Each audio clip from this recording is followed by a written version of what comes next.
جب سورج لپیٹ لیا جائے گا اور جب تارے بے نور ہو جائیں گے اور جب پہاڑ چلائے جائیں گے اور جب بیاہنے والی اونٹنیاں یوں ہی چھوڑ دی جائیں گی اور جب وحشی جانور جمع کیے جائیں گے اور جب سمندر آگ ہو جائیں گے اور جب روحیں جسموں سے ملا دی جائیں گی اور جب اس بچی سے جو زندہ دفنا دی گئی ہو پوچھا جائے گا کہ وہ کس گناہ کے سبب قتل کر دی گئی اور جب اعمال کے دفتر کھولے جائیں گے اور جب آسمان کی کھال کھینچ لی جائے گی اور جب دوزخ کی آگ بھڑکائی جائے گی اور جب بہشت قریب لائی جائے گی تب ہر شخص معلوم کر لے گا کہ وہ کیا لے کر آیا ہے۔ پس میں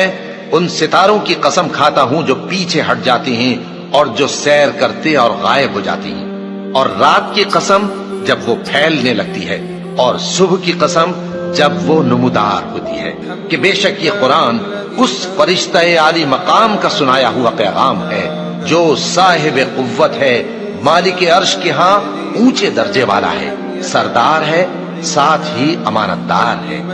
اور مکے والو تمہارے رفیق یعنی ہمارے پیغمبر صلی اللہ علیہ وآلہ وسلم دیوانے نہیں ہیں، اور بے شک انہوں نے اس فرشتے کو آسمان کے کھلے کنارے پر دیکھا ہے، اور وہ غیب کی باتوں کے ظاہر کرنے میں بخیل نہیں، اور یہ کسی شیطان مردود کا کلام نہیں ہے۔ پھر تم لوگ کدھر جا رہے ہو؟ یہ قرآن تو تمام جہانوں کے لیے نصیحت ہے، یعنی اس کے لیے جو تم میں سے سیدھی راہ چلنا چاہے، اور تم لوگ کچھ بھی نہیں چاہ سکتے مگر وہی جو اللہ رب العالمین چاہے۔